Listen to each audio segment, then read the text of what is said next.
Hello everyone, it's History Behind the Warrior, and as always, welcome back to yet another Mortal Kombat video. And with us still having come off the most recent trailer reveal for Mortal Kombat 2, thank you again for all of that love and support on the most recent breakdown of the trailer. Today, I wanted to kind of take a step away from it analytically and talk about my own personal thoughts and feelings on this movie. More specifically, what was shown off in the trailer, and just kind of have an honest discussion when it's come to the Mortal Kombat 2 movie. Because all in all, this has been a movie I've actually been quite hesitant to cover, because over the last few years, we've just been like bombarded with a mass amount of Mortal Kombat media. It's been really intense and one of the reasons why I haven't talked about it. So with the trailer here and the film on the horizon, I thought we could talk about things that I actually liked that I saw from the trailer, as well as things I feel do not look great. Because there's most certainly elements in this trailer that do grasp my attention, and I do genuinely think look pretty damn good, but then there's some very questionable creative decisions that I do take worry and issue with here. So to kick things off, let's go through each of the characters individually, and talk about what I think about them since they've been shown in the trailer, and my general overall thoughts on their debut or return here. So starting at the top of this list here, we're gonna talk about Kano. And let's be for real, this is just like, it's a fantastic inclusion. Josh Lawson's Kano really helped elevate the last movie. He was a shining star and just owned every scene he was in. And whilst I don't think there's necessarily a reason to bring him back, honestly, he was just like so good in the first movie that I'm kind of fine with whatever bullshit reason they'll have. It's not like death ever really sticks in Mortal Kombat anyway. So if anything, it makes the movie more game and lore accurate if you think about it. I'm sure they'll be able to justify it in a really smart way. Like my theory of him hitching a ride out of Netherrealm through like Raiden's portal. Either way, for whatever reason there is for his return, I am most certainly looking forward to seeing more Kano in this movie. Especially his interactions with Cage, because this depiction of the character could have some really fun banter with him. And this now takes us onto a character that is totally not controversial in any way, shape or form, Cole Young. Now honestly, it's been so long since the last movie that I'm really indifferent towards Cole. If anything, I'm just kind of glad that he's not in the main character seat, because as protagonists go and audience characters go, he just wasn't particularly interesting or well written. He was there to inherit another character's legacy that's kind of the poster boy of the series. And if we know anything about legacy characters in Mortal Kombat, it's a really rough role to get. But here's the thing when it comes to Cole, he's not like a terrible character by any means. Like when you look at Cole, his biggest crime is that he's just kind of a nothing burger character. Just an individual thrust forward by the studio because they think that the audience needs a mouthpiece in a series that's been established for more than 20 years and gone through 2 reboots. It was a really horrible decision on their part and an absolute waste of Lewis Tan. And I actually think it's very unfair for him. Because keep in mind, this is a guy who stayed on Mortal Kombat ever since Mortal Kombat Legacy Season 3, a show that was filmed and then cancelled on the cutting room floor, but he stayed on to kind of shepherd the project to where it could actually be on the silver screen. He stuck through it thick and thin, and instead of being rewarded with like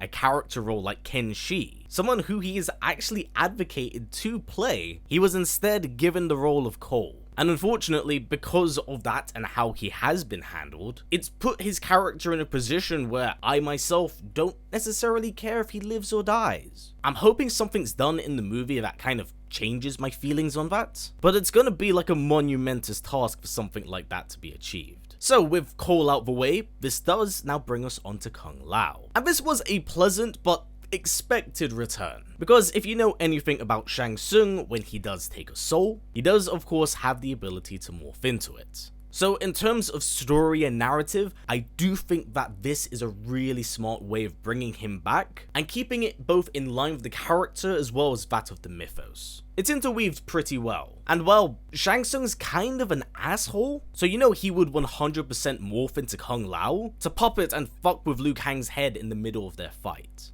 I know some have said that he might be a revenant, and I would be inclined to agree, but I don't want revenants to appear just yet. This is an instance of just because they can doesn't mean that they should. Because we're only like 2 movies in right now, and with more characters expected to die in this movie, I don't want to see the whole Revenant thing be tackled in like the second movie. That's if they get a third, of course. But maybe don't stir all of your ingredients into one pot here. We saw how that really did not work for Battle of the Realms, so this is absolutely an instance of less is more. Otherwise though, it's great to see Max Huang back, and I am really looking forward to seeing a Kung Lao vs Liu Kang fight. It's actually been quite a long time in game since we've seen that conflict. And this now takes us on to my personal favourite villain of the series, and someone that I do have extremely high expectations of, Shiao Khan. And this is a particularly weird one for me, because I both love and hate like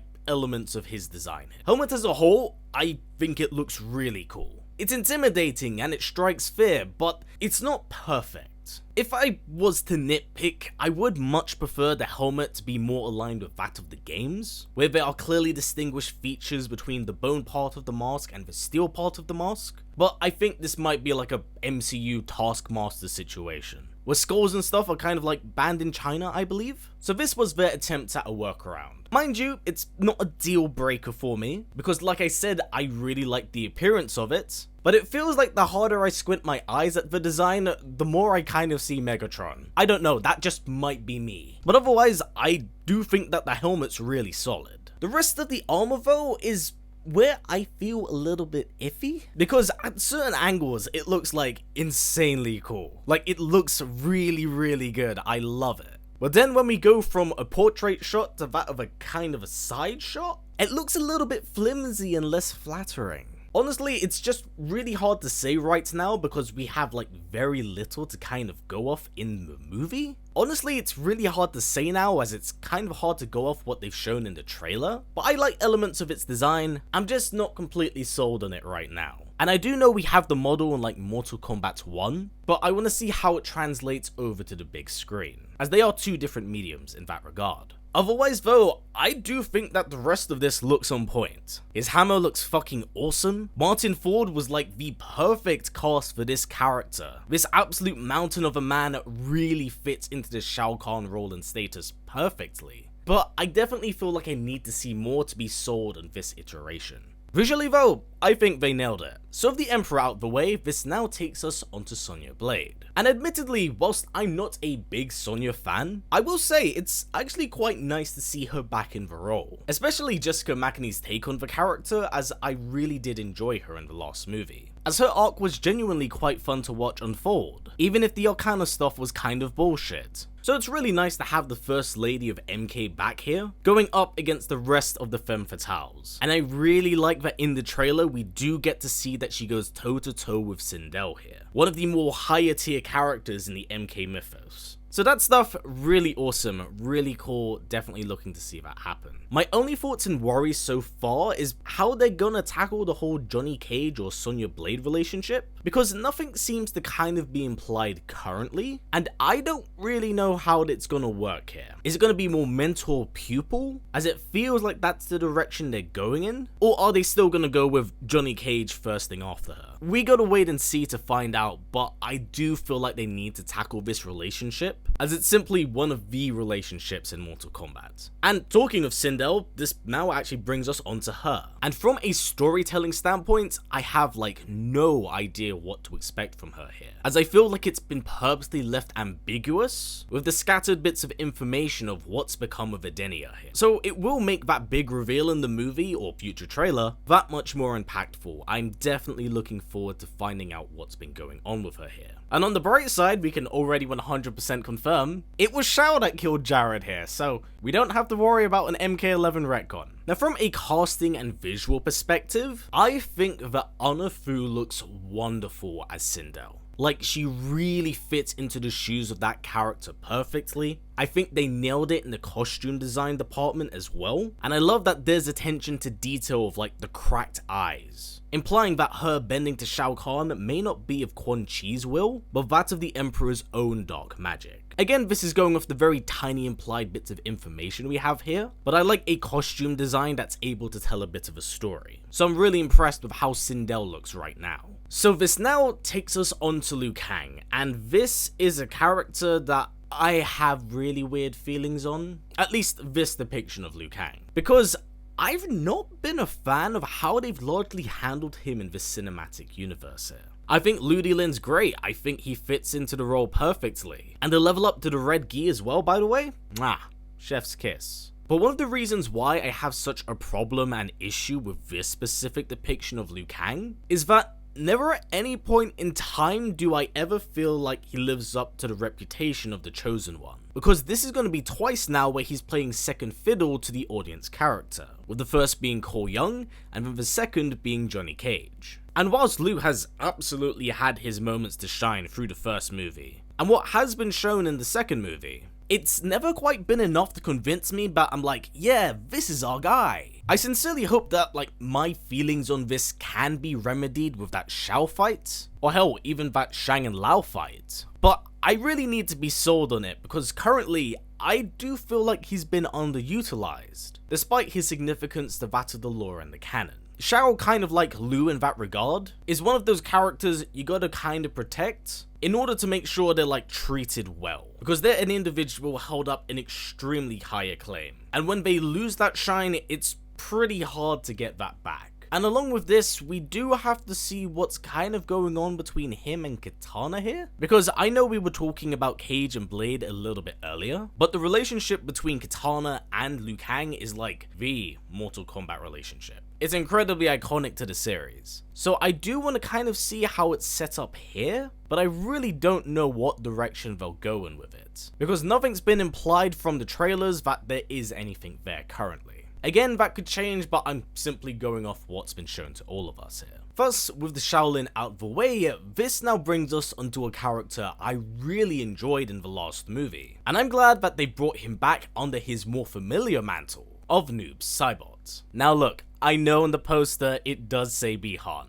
I know some of you are worried, but let's be for real. When it comes to having certain things translate from in-game to that of on-screen, I think it's gonna be really hard to call someone noob and to have the audience take it seriously, especially when a good portion of the people watching this are gonna be normies. So in that instance, I'm fine. Plus, I mean, let's be for real, it is gonna set up a really funny joke for Johnny Cage and Kano in this movie, to kind of make fun of him and at the very least throw an Easter egg our way. So in that instance, I think that's fine. And I am genuinely looking forward to seeing what he can bring to this role, because he did wonders in the 2021 movie. He really sold us that he was casting ice from his hands. So I cannot wait to see what he does with the Noob Saibot mantle, as this version of Bi-Han is honestly way more in touch with his darker side than that of the Sub-Zero mantle. So I cannot wait to see how that translates over for him. Also, a big thumbs up for the costume design, as it's basically the design from Mortal Kombat 11. Really solid pick, really solid choice. Very surprised it's translated over to the big screen so well, honestly. Also, I do want to highlight and point out, as I've seen people discuss this on Twitter, he's not dead. You clearly see the Saibot clone get chopped in half. It's very obviously not him. Get off of TikTok. Alright, I need to go back to my old man ramblings now. And talking of old, this now takes us onto Scorpion. And I will say, it is great to see Sanada back.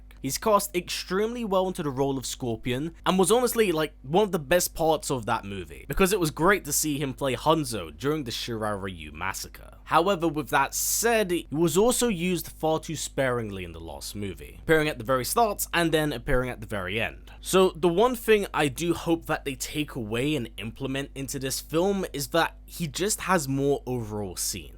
And I don't strictly just mean fight scenes, because again, much like Liu Kang, he is one of the faces of Mortal Kombat. I think sidelining him is a foolish decision. So naturally, yeah, just give me more of that, please. Now shuffling along, we do have Shang Tsung here. And honestly, my expectations aren't particularly high for this Shang Tsung, as it was really underwhelmed by his portrayal in the prior movie. Now, truth be told, it was always gonna be an uphill battle for Chin Han, because he had to fill in the shoes left behind by Kari Tagawa. That's a near impossible task to do. And it also didn't help that Aftermath rolled out the year before, so Kari Tagawa's Shang Tsung was once again revitalized in our minds. It was always gonna be a very difficult situation. However, it's been very much so proven by Mortal Kombat 1 Shang Tsung that you can do a really solid job there if you're given the time and opportunity. times and opportunities that have not been given to this iteration of the character, as he was used so incredibly sparingly in the 2021 movie, and was honestly overshadowed by both Sub-Zero and Kano. He just faded into the background. Sure, he pointed his goons in the right direction and killed Kung Lao, but there wasn't nearly enough substance to kind of get an idea of this character. And with Shiao Khan being here, he does effectively step to the side. So I'm not expecting too much from Shang here. I am really looking forward to his fight with Liu, but I don't have any crazy expectations for him. So now this does take us to the likes of Baraka, and this is a really mixed one for me, because from a costume design perspective, I think he's fucking wonderful. I think he looks great. I love the teeth. I love the bones decorated on his attire, and I think the arm blades look sick.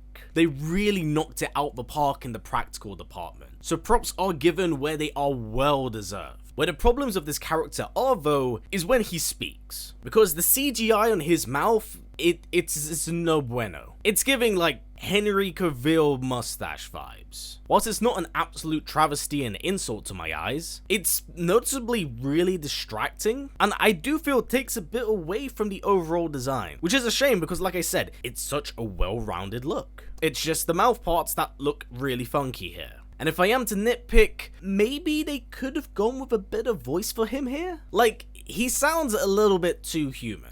And when we have interacted with Baraka in the past, this man's like sputtering over his words because he has no lips. I don't know if maybe having a human voice is supposed to humanize the character, kind of like their take on him in Mortal Kombat 11 and 1, but I do feel if he sounded a bit more ferocious, it would really add to the overall design. Problems aside though, I think that Baraka looks fucking awesome. It's just the voice and the CGI that knocks a few points off it for me, but otherwise, I think this version of him looks really fucking cool. So this does now take us on to Jax. And honestly, it's really cool to have him back. I very much so enjoyed Jax in the 2021 movie, from the very brief time that he did have his arms. His redemption arc is kind of okay, albeit very rushed, but his overall portrayal felt quite accurate to that of the character. No BS, to the point, break shit. And honestly, I look forward to seeing more of that. In terms of what he'll wind up doing in the story, I don't really know, but we definitely need a character that can either challenge his brawn or tackle him in a way that can work around his strength. Because honestly, this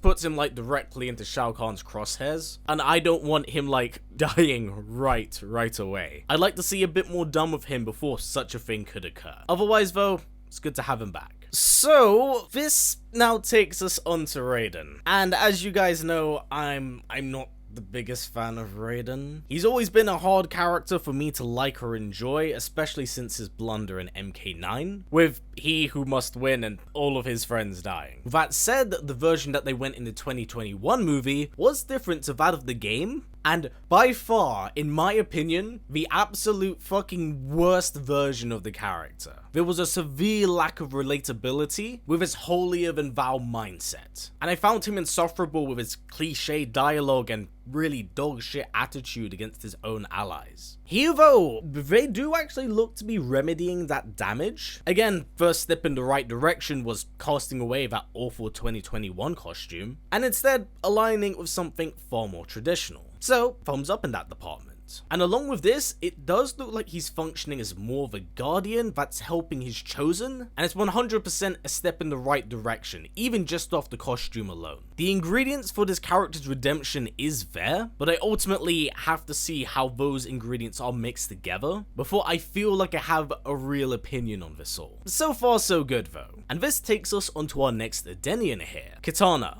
And I gotta be for real, I really like the casting for this one. I think Adeline Rudolph looks perfect in the shoes of Kitana, and her portrayal of her from the very little we've seen does look to be on point. She's able to retain the ferocity of the princess, while still being able to show off a more coyful and joyful side. I like that it doesn't make her one note here. And when she has the mask on, I feel like it really completes the overall visual presentation. Of all the characters introduced to this movie, this is the one I am the most sold on currently. Also, can we appreciate how different they're utilizing the fans? Because when it comes to Kitana's fans, they're like typically tossed projectiles. But here, they're straight up used like a fucking buzzsaw, and I really like that creativity here. If I had to nitpick for the sake of nitpicking, maybe it's that the detailing on her costume's a bit much, but I feel like there's a story behind said design. Because the spiderweb that kind of claws its way out the breastplate can be kind of seen as symbolic of outwards clutches on her. Like, there is a story in this design, and I love that there's a contrast between the costume and the fans, because the fans themselves seem to be symbolic of the Edenian elegance, whereas the rest of the costume feels influenced by outwards corruption. So again, really like what they've done with Kitana here. So this now takes us on to our next character here, and that's this movie's main character,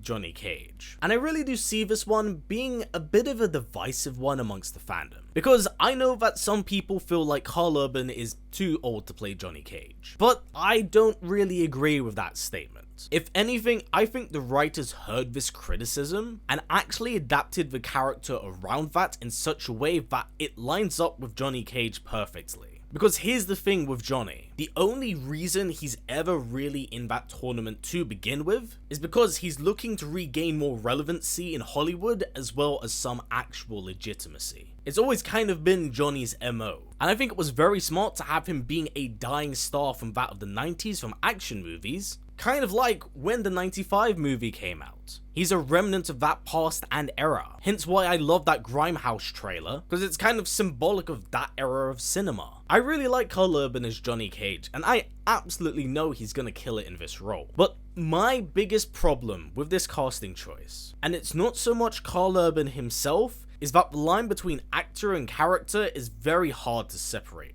Because when Karl Urban has the shades on, I see Johnny Cage. When Karl Urban has the shades off, I see Karl Urban. It's like the fucking Dredd effect. Helmet on, I see Dredd. Helmet off, Karl Urban. Like, I genuinely think he looks and fits incredibly well to the role. It's just that I'm really struggling to see Johnny Cage here. I think the more I see of him in the role, the easier the line is gonna be to blur. But I'd be lying if I said that this wasn't my biggest gripe currently. Either way though, I am actually glad he's here. And if anything, I do think Karl Urban's inclusion actually elevates the movie. Plus, after the criticism of Cole, and them still wanting a studio audience character, I think they brought in the perfect person to fill in those shoes. So this now brings us onto the most controversial character reveal in this entire trailer, and that would be Jade. And this one is not fantastic. I'm not a straight up Jade hater, but I do definitely have a problem with the creative approach taken for her here. And here's the thing, for those of you who don't know, for the longest time, I was a huge Jade fan. I was introduced to Mortal Kombat through Deception, so my first Mortal Kombat ninja girl was effectively Jade. And plus that Girls Gone Wild thing like awoke something in me as a teenager. Jokes aside though, and coming off this trailer, I'm not crazy about the new look. At least the bald-headedness of it. I think the rest of the costume design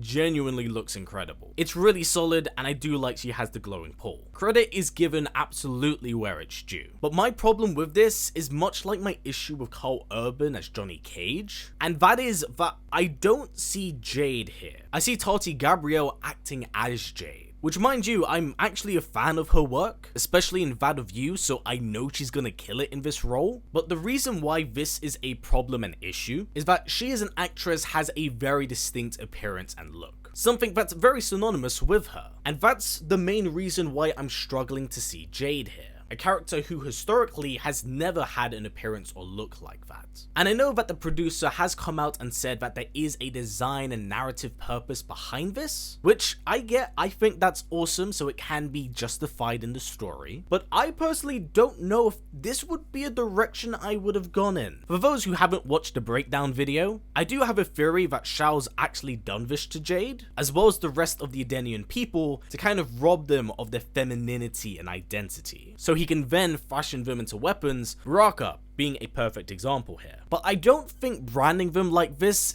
does a service to that character, because again, it is quite a drastic design change. And if we're going with like on-screen portrayed versions of the character, when you think about it, we've never had an actual accurate live action depiction of her. as Annihilation leaned into the more Asian depiction of the character, and narratively she never quite lined up with that of the lore, as she did later betray them in the film, and since then we haven't actually had a live action version of her. It's been a very long time, so that's my biggest problem and gripe here. And whilst maybe justified here for the story, I'm just not crazy on the possible choice and decision for it. Because again, it creates a problem of that I don't see Jade, I see the actress here. Maybe her wearing the mask will change my opinion, as I think she looks awesome in the fucking poster, but that's currently my biggest gripe about this alteration. Otherwise, I do actually look forward to her portrayal in this role. Now, the last few things that I do wish to talk about here is actually the green screen that's been used in the trailer. And I can't lie, much like the Baraka mouth, it's looking kind of funky in some areas. Like, I'm not gonna go off this still frame bullshit, because if you still frame anything, it's gonna look fucking terrible. But it is again a bit distracting when it's clearly not there. Which is honestly kind of crazy to me, because when they use actual practical sets and prosthetics, it looks really good. Like, the lighting in the bar scene with Johnny Cage is actually beautiful. It's really well lit and really well framed. But then you get certain shots like this that do look a little bit funky and a little bit choppy. Mind you, this scene does also look a little bit too video gamey, but I'm here sitting watching a video game movie, so I don't know what I was going to expect. So the green screens are a little bit funky here and there, but I do think that the actual on-set design stuff does look really solid. I just hope that there's enough time to add a little bit of elbow grease and polish before the final release, because there are some scenes here that do look genuinely very good. Just needs a little bit more time in the oven. Oh, and before I do forget, I want to quickly touch on the stages here, because I think that this was a very good inclusion. They did not have to include any of the stages for the games, but the fact that they have is wonderful. I know people worried about it being too fan servicey because of that, but my reply is like, why the fuck not at this point? Would you prefer fights in Trailer Park House? What about Frozen UFC Arena? What about Muddy Sand Area? You get the point. There was no need to actually include this here, but the fact that they have is a really good bit of attention to detail. And I do actually appreciate that they've gone out their way to do that, as well as include set designs that show off a bunch of different cultures within that of Outworld. It shows that they put a lot of thought, time, and love into the world itself, which honestly in its own right is a character. So I'm glad that each of these stages here are being treated with that respect. So that said and everything covered here, that's kind of been it for this long-winded video, but this is something I really wanted to make and release and kind of like express my own personal thoughts and feelings on, because there's a lot of good elements here. I'm actually quite excited for the movie, but there are some things I'm a little bit meh on right now. Like I said, I went into this movie incredibly hesitant, not knowing what to expect, and I've walked away intrigued. You know, on my live stream I said that I was left wanting, and I'm still in that position now. So we will have to wait and see what comes from the future, but right now, so far so good. And I will say from a marketing direction perspective, it's already like leagues ahead of the 2021 movie. The Grimehouse Easter egg trailer was a wonderful inclusion, they didn't have to do that, and then the countdown clock that was a character select to reveal the characters was also very, very good. It feels in line with the nature of Mortal Kombat, so steps are being made in the right direction. It's just whether or not this movie can stick the landing that I'm worried about here, because I do have my own personal expectations for this movie. Whilst not high,